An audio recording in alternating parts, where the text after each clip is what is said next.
Welcome to the Texas Values Report. This is Jonathan Saenz, President of Texas Values. Great to be with you on another glorious week in the state of Texas. We're 2 weeks into December. I've been doing a little bit of traveling, been having some events in different parts of the state. Hope you were able to be a part of it. If you're not, there's still some opportunities. We're having a reception at our Austin office up here in the north part of Austin next Monday. There is one at our Capitol location at lunch today, mainly for some folks that work around that area, around the Capitol. So you might be one of them.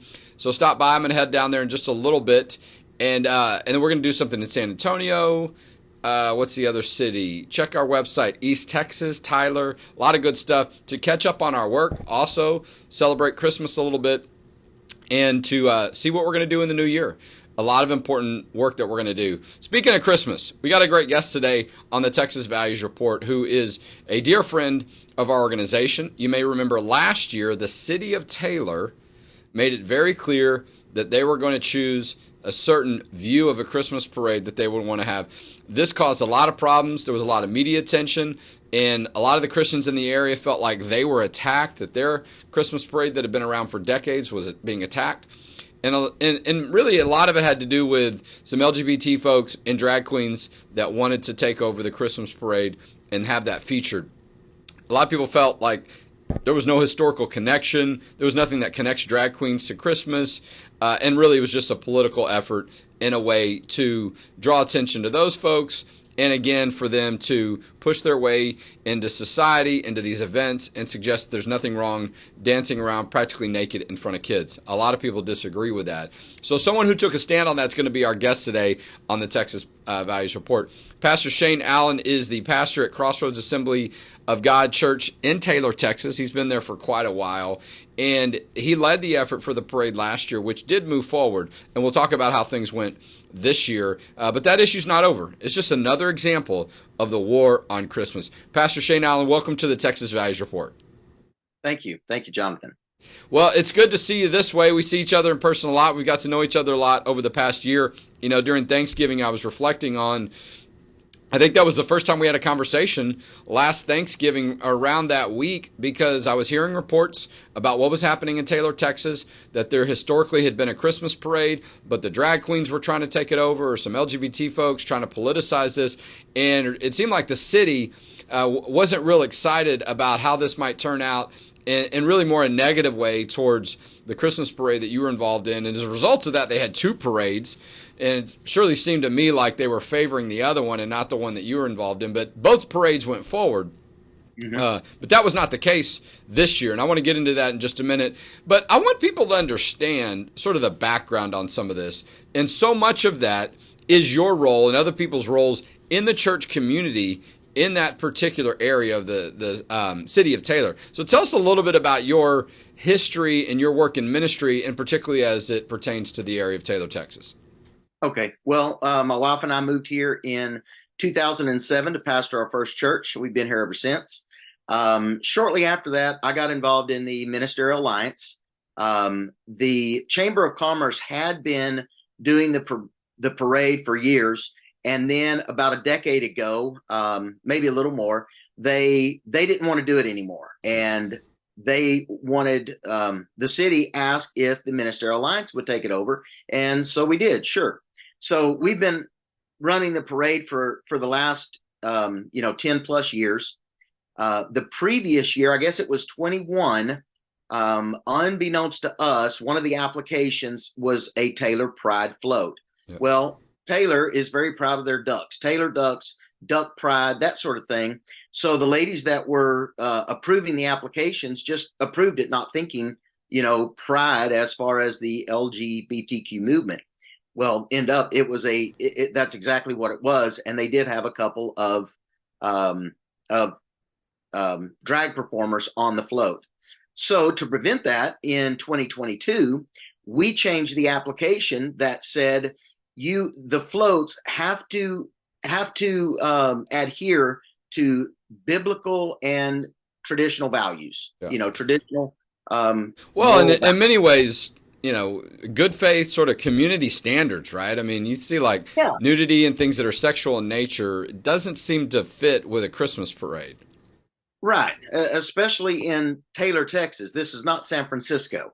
Yeah. So we changed that, and of course that just blew up in Taylor. I mean, everybody just totally freaked out. Ended up getting national attention, national news, and so that's when the city started to implement some very quick rules for the next year Yeah. that would basically exclude us. It was going to say that they would no longer partner with nonprofits that, and I don't have the verbiage in front of me, but basically it was, if they're Christian based, if they're religious, we're not going to partner with them anymore. So Well, I want to get into that into a little bit more detail. Let's back up even further. How long have you sure. been involved in Christian ministry? I became a Christian in 1994. Gotcha. So almost 3 decades, couple of Yeah. decades you've been in the Taylor area. I think you and I agree on this, and I think a lot of other people would, particularly in small towns, right? Churches Yes. in that church community really can, in many ways, have a lot of the, not only the values, but sort of the identity of the town, right? A lot of the Right. events that take place, to your point, a lot of the cultural things, when people need help, when there's disaster relief, when there's a food drive, where whatever it is, supporting the local high school with, different activities and you really, building some strength and sturdiness in a community. A lot of times churches and the church leaders are a part of that. And I see that Absolutely. all the time. And it sounds like that was the case and has been the case in Taylor. Not so much the government, right? And I think you and I would probably agree that it's better when the people are the ones involved in that. And the government Sure. says, y'all decide how y'all want to do this. We're just here, to sort of play our role, but not to dictate to people how to do things in their community when the leaders in that area are deciding that. And and I know Taylor's growing a little bit, and so sometimes those things can change, but not always in a good way. But it's interesting, your point, right? The Chamber of Commerce says, we don't want to do it anymore. Who often steps up, right? The church, church leaders will step up when it's something that's important to the community, whether it's the Chamber of Commerce, the government people that no longer see it either a value or something they don't want to do. Somebody steps in. And all of a sudden, though, later on, people want to try to politicize it. And I think that's where the problem came in on this circumstance. Right. And we've seen an increase on that. Last year, I was there when the parade took place. Your parade took place. There was a lot of controversy in the media attention. I don't think most people in Taylor, I don't think they were on the sides of the folks that were causing the controversy. The controversy was coming from the LGBT groups trying to really fit into, an event that was not about their agenda. Christmas is not about LGBT issues, drag queens, and politics, right? I mean, it's a federal holiday. So it's a cultural thing as well as, religious connections it has for us as Christians. And many people that are not Christian recognize, that's a significant day for Christianity, the birth of Jesus. And so, but you were getting into some of this. We partner with you guys because after all this played out, there were 2 parades. The city starts trying to pass ordinances that in the beginning, it was really clear were targeted towards groups like yours and others. Now, they didn't stop there, but in those early days on that, it was a lot of people. I mean, when I would go to some of those meetings, it was like everyone that was there was on your side, our side. They were voicing their concerns. What was that like for you? I imagine you weren't in a lot of city council meetings and sort of used to some of that attention. How did it feel to have the support of your community? Well, it felt great to have the support of the community. I mean, it feels bad when even if you disagree with a certain group, even on moral issues, it still feels bad that people do not like you. Yeah. But to have the support of the community, and again, it is the majority of the community. It is a very small segment of the community that is super active and super loud. So you literally would think they are larger than they are, but I believe it is a very small segment. It's just that they have the ear of the city government, and that, from what I understand, when we took over from the Chamber of Commerce, it had to do with the Chamber of Commerce did not want to deal with Christmas because of the religious aspect. I mean, that's just It's Taylor is it's so going ridiculous. far. Yeah, I mean, the Supreme Court has said you can have Christmas parades, you can acknowledge Christmas, government can do it. It's a federal holiday. Why don't we ban that? Why don't federal employees stop taking Christmas off? Right? right. Why don't they sue and say separation of church and state? The U.S. Supreme Court's addressed these issues. But you see a lot of times elected officials do that. Oh, we're not sure what to do, or chambers of commerce, we're just going to not do it anymore. Well, that's not the right approach, is to sort of lay down. But thankfully, someone like you and others stepped into that void and continue. I mean, there are Christmas parades all over Texas and all over the country. I mean, you see them left and right. And it's something that brings the community together. Kids get excited. You got some different things that get designed, and, people come together and build things. There's a lot of good value, and people get to see each other, right? Sometimes we don't know each other. We get out there in the public, and that's how we connect. But unfortunately, and look, the mayor in Taylor, I know I saw a picture. He had a Pride LGBT rainbow flag kind of T-shirt on. I don't think there's any question. A large majority, if almost all of them, maybe with the exception of one, were super in the tank, supportive of this LGBT ideology, and they could really care less what you and some of your folks were saying. We were there too. We testified. We had a big press conference on some of these issues, and I think there's a legitimate concern that continues to exist. But then the city passes a couple of different ordinances. They made some mistakes. Oh my gosh. I won't talk about some of the mistakes they made that were incredibly embarrassing. But eventually, they did pass an ordinance that I think was targeted to keep groups like yours out of it and making it more difficult. And that's really the result of it, right? This year, for a variety of different reasons, there wasn't a Christmas parade with some of your folks. I mean, the language is confusing. It's hard to know what to do. And so, there were 2 parades last year. Now there was only 1. And that concerns me, but I understand why you might have decided to do that. Yeah. Yeah. Well, we simply, basically we bowed out. We knew that if we put in an application, they're going to come back and say, okay, well, we're not partnering, which means you have to provide your own police support. You have to provide, all the funds for all these other things. And we help people in the community with groceries and gas and electric bills, and our funds are already low. We don't have tens of thousands of dollars to put on a Christmas parade. Well, and that's part of our concern. These ordinances are not supposed to be written in a way that causes financial strain and hardship and significant burden for events like this. But I strongly believe that's the way it was designed, and to really price you out of it, right? Oh, well, now it's going to be expensive. So we imagine, and that's what they do. They hide behind that. Well, we're not targeting the Christians. Everyone, this is just the cost that goes along with it, when that cost wasn't there before, right? Exactly. And so they put that burden on that, and they're like, well, I guess, guess it didn't work out for them, when that's exactly, we call that a pretext, right? They try to come up with some other reason when the real reason, I think, was crystal clear to folks. Let's talk about Christmas, though. I want to talk about your role in your church, because the parade is not it, right? It's not, if we can't have a parade, I don't have anything else to do with Christmas. You have an important role in your church, even though that it concerns me, right? We need to have those public displays of Christmas and to continue that. Tell us a little bit about what Christmas is like at your church. We have a church outreach project as a part of our organization. What's that like, getting ready for such a big day for a church? Oh, well, we love Christmas. Of course, we decorate the building, and from the beginning of December, we start singing the hymns and prepping, preaching about the coming, or the birth, the advent of Christ. And then build up to the 24th. And we have a wonderful morning service that we'll have a candlelight service, sing hymns. We'll read the Christmas story from Luke chapter 2, because the season, it truly is all about Jesus. Before I became a Christian, it really, obviously, it did not have that same meaning. Sure. I remember the first Christmas that I experienced as a Christian.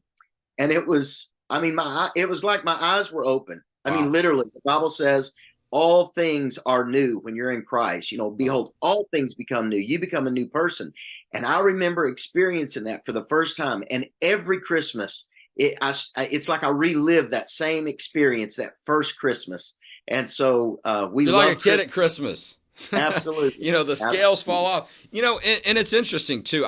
My daughter had a Christmas performance a couple of days ago at her school, and the songs can be really moving, right? Absolutely. Because it sort of brings you there, right? What it might have been like to be there during that time, for the birth of Jesus, right? So you can sort of see it, and the music, at least for me, it kind of, it really touches you in a spiritual way, and kind of, I don't want to say breaks you down, but allows you to, kind of let yourself feel that, right? Yes. And that's what I think is so special when all of those things come together. And churches always can make you feel that way. And it's interesting, right? And don't get me wrong on this, other people listening and watching, but a lot of times you'll see a bigger turnout at Christmas, people that maybe aren't there very often.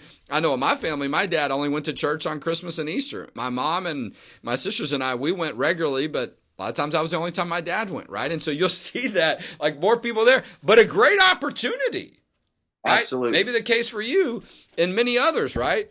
To have their eyes open before things they didn't see. Absolutely. Yes. What do you prepare a little bit more, like sort of the talk, hey, there's going to be a few more people, and some of that is just, your regular people also make sure that they attend, but do you typically see a little bit of that or prepare for maybe a little bit bigger attendance? Oh yeah, we definitely expect, at least family of family, families Right, of the that's church true. that have family that will come with them. So we definitely try to prep them and say, hey, bring a family member, because we know that this is the time of year that those that normally wouldn't attend, they're more likely, it's Christmas, I'll go to church with you. And then, yes, we want to give them the gospel message. Well, and look, we see a lot about Christianity and religion, even though it's kind of, we're seeing the numbers be less and less, even in America, that people are considering themselves Christian or religious. Yeah. But we know this time of year, there is a lot of focus on it, even though I think we still have people that are attacking on it. It's still there more so than it is other times of the year. But it is a religious holiday, a religious experience for so many of us, even though for some people it's a little bit more cultural or both. Yeah. But it is a great time even for us individually, Christians, to reflect on that, sort of, to be renewed, right? To allow ourselves. And, that's could be the excuse for some people. Okay, I'll go, it's Christmas, but then they're there, right? They're sort of a captive audience, if you will. And, that's where, God can take over, right? I mean, the Holy Spirit can take over and see what happens, because it does mean something to us, I think, a little bit more as Americans, because the way we celebrate it and how much we care about freedom and how much our country was founded on the principles of religious freedom. That's why it's in the First Amendment of the Constitution. But those days are, special. I do think people are a little bit more maybe on their best behavior, right? People are smiling more, and it just feels like maybe for one day at least the best in us can come out. And to your point, that's Jesus. That's what he does. Tell me, does it still feel like that for you? You're reflecting on that first time. Are you still able to sort of get in touch with that emotion and what it felt like that first time? Oh, absolutely.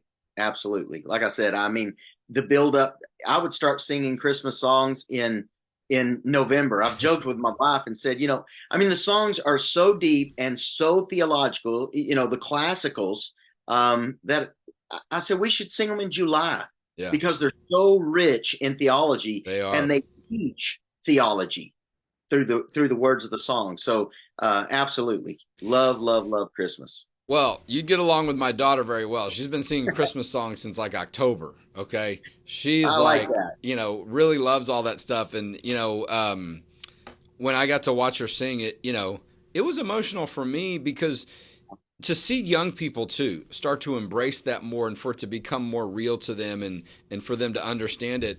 And sometimes we're not listening to the words, right?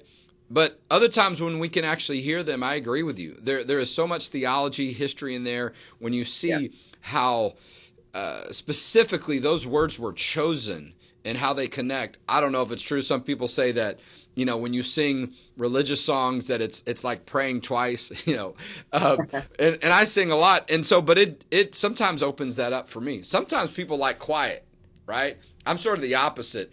A lot of that more comes out on me when there's a lot of, activity and things going on.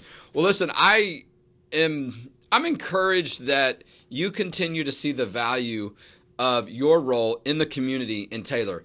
And I want people to know all that stuff going on there, it's not over. I mean, there's still concerns about how this issue has played out, and there's still opportunities for us to see what we're going to do about this. There's a new state law that says drag queens and other sexual performance cannot be doing these things in front of kids. That's being worked out in court, so we'll see how that goes. We brought that to attention of the city of Taylor. They seem to be dismissive of it, in my opinion. But in the meantime, let's remember, right? The reason for the parade and all that is to bring more focus on Jesus. I don't think there's any question. People have thought about it more because of what you did and what some of your folks did there. We were happy to stand beside you. Tell us just as we close out, maybe what that meant to you for people out there that might need some support. They might need some help. What is it like when Texas Values gets involved and as we did, over the past year to support you guys out in Taylor? Well, I mean, you were a godsend. If I remember right, looking back, I think you reached out to me and said, hey, saw this in the news. If you need help, let us know. And I immediately responded, yes, we need help. I'm letting you know. And it was such a relief because, we thought, hey, we're going to be in a legal battle. We don't know a lawyer. We don't have an attorney. We don't know what to do. Do we just step away? Do we just throw up our hands and surrender? And when you came to our side and kind of working in the background, you're like, hey, don't let them know that I'm working with you or anything. But you just guided me step by step. And it really was. It helped to stay in the fight, helped me to sleep better at night. And because there was a little more history that we don't have time to get into, but there was a group that tried to take our name and was going to, send a cease and desist. And you basically said, ignore it. And that's what we did. And nothing came of it. We were able to have the parade, brought plenty of attention to it. And then all that year you walked with us. You physically came to many or most of those city council meetings when you could. Yeah. No, I got real familiar, the route from my house or our office to Taylor City Hall. But that is what we do, right? I mean, and I knew when I saw that article in the paper, because similar things have happened before, different facts and settings, but oftentimes these kind of conflicts. And I know you and whoever's in that position probably don't have any support. Probably, you may not even realize what's about to come around the corner when it starts to get more visibility. You are getting press interview requests and stuff like that. So I like to tell people we have a comprehensive approach to advocacy. We need to go to court. Do we need to go to a city council meeting? Do we need to go to the press? Whatever we need to do to handle these circumstances or to make sure that our values are accurately represented in the public. That's what we do. And sometimes it is more of a background approach. You be the face, you be the, the talking head, the voice and all that, but we're going to be behind you to make sure you know what's going on and you got some backup and you're not alone. And so, our work is not done in Taylor. There's still some things to do. We're still looking at these issues to see the best way to move forward because some work does need to be done there. We don't want to let this continue to play out because we want to see Christmas represented accurately and fairly in public, and that's what our Constitution demands and requires. And so, but in the meantime, Pastor Allen, I hope you have a wonderful and Merry Christmas. Thank you for being such a great representative of our Christian faith, and God bless you in everything you do. Well, thank you, Jonathan. You guys as well, and God bless you in Texas Values. All right, that's Pastor Shane Allen from Taylor, Texas, has been our guest today on the Texas Values Report. All right, as he exits the Zoom room, I got a couple of minutes left to update on some things. State Board of Education, huge victory yesterday, 13-1, almost unanimous. That's how good Mary Elizabeth is. Now, there are other people involved, but she was there testifying and had a lot to do with it. There's a new state law that says we're not going to have pornographic materials and books and so on in public schools that kids could get exposed to, but that's not the end of it. The governor did sign that law into place, but then there's usually some type of implementation when it comes to public school issues that the State Board of Education gets involved. that can be a good thing, but it also means it's sort of another opportunity for the other side to try to, derail things and complicate stuff and not to get the full effect of the law. But we made sure that didn't happen. And over the State Board of Education, they voted yesterday. Really excited about that. The U.S. Supreme Court's going to take up a big case related to chemical abortions. We've been telling you a lot about this. The majority of abortions now are when a young lady or a woman at whatever age she is takes a pill. Could be in her dorm room. No medical care. A lot of times there's side effects. Sometimes that side effect is death. Okay, these are serious issues. We'll get into that. Big Supreme Court case out of Texas. A woman who is dead set, and that's the only way I can put it, on having her baby's life end in her womb just because it has a disability, or at least she's told that. She's over 21 weeks along. Our law is very clear. This is not an exception just because your baby has a disability and you're concerned about how that might turn out. We protect that life, right? So she's left, according to her abortion-obsessed advocate, to go to another state. Pray for her. Hopefully she can get some support in those states, and maybe the baby will have a chance to live. That's Baby Cox. Pray for Baby Cox. Use that hashtag on social media. If you see value in our work, we need your donations like never before. December 31st and the end of the year is critical. Go to txvalues.org, make that tax-deductible donation today. And that's how together we'll protect faith, family, and freedom. And we'll talk to you next week on the Texas Values Report.